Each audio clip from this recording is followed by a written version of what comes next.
share the relationships and you know, shared knowledge and you know, Dad, you talked about us being there to kind of depend on each other and help one another and give insight to one another and perspective to one another.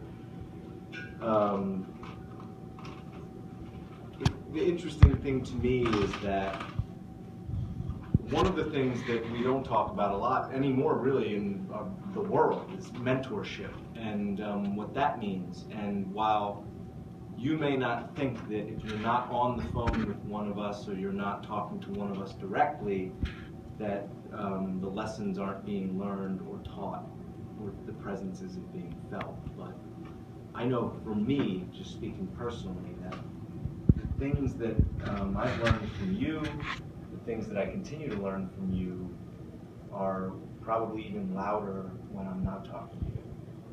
And that's what you say about great mentors.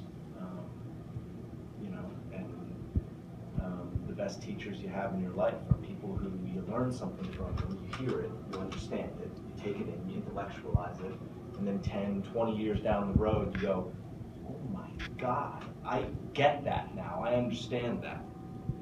And that to me is kind of the real genius of you, of your creativity and the narratives that you put together for all of us to kind of be a part of. So I would just like to say here to that, here to the lessons that we're learning even when we're not with you, because that's a real gift. Oh my gosh. Thank you so much. Well done. Well said. Bob. You took the order and got it. Yeah. Poor Ben, all Ben got was reasons and results. For now, he'll get more. He doesn't know it yet. We're lucky to have No, I love you, Ben.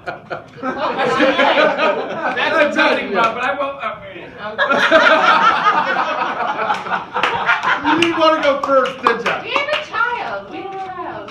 Well, I'm not talking about our child. No, but I am going to tell a quick story. Just one time, and no, you bring up a good point. Everybody thinks about it a lot of times, where like Dick's very reliable, where you know you can really count on him. And I remember one time, and this was before Maureen and I were married, so technically you weren't even family obligated to help me out. Yeah, it was like 2000 and... and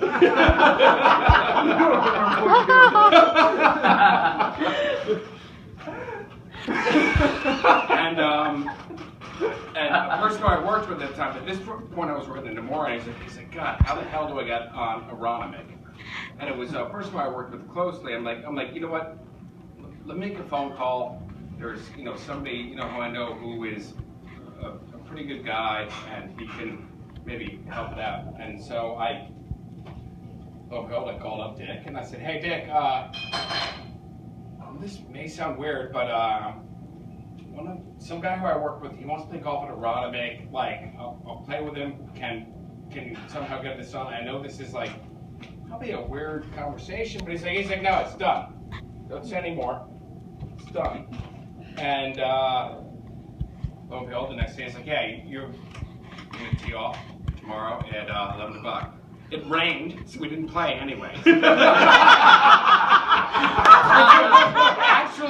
Which was actually perfect because I didn't want to play with these guys either. But the point being is, and I was like, oh yes, you know what? I actually do have someone who I can call, who I can depend on, because Dick will say that. And at that point, we weren't even married. I don't even know if we were engaged at that point. But point being is, I was like, yes. What?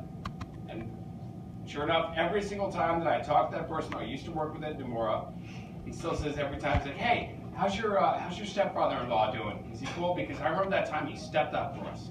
So not only did he, you know, obviously I know it, but you know, it's gotten to that point where you've actually have that transitive property where you've gotten on to someone else. Like, oh yeah, remember that time that your guy, that thing is like, you know what? We didn't even have to play, and we still got a bunch of business from it. So, salute. You hear? Salute, Yeah, that's my point. Is that time that was great, and that's just a testament to how you always are. Thank you. Amen. Here. Anytime. It's like breathing. Exactly, Rich. Exactly. A round of golf? No problem. He was even a place. What time are you on? Wait a second. It's just except it's when soda pop. I was vice president of the club then. It's like, then what time do you want to play? Wait a second. This guy wants to go to the moon? Let me work on it. Soda Pop. The first time I met Soda Pop, and we played 9 holes together, and then we switched, and Pam and I rode, and he rode with Nanny.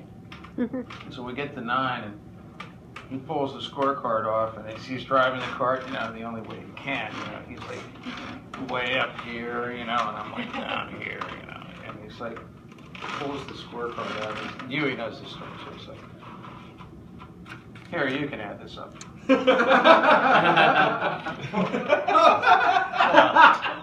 Me, the little people that can add. Just the adders. I'm just an adder. I can add though. Keep me in mind if you have any scraps. Says that anymore? Add this up. Add Golf this course. up. Like, Top billboard salesman. You keep score? Why would you keep score? He says courtesy, please. But the best was with No, the Pop-Up. sandwich. Was Pop-Up. Yeah, you can tell that story. No, a couple months Oh, the later we sandwich, had, this yeah. was the big kind of family golf out.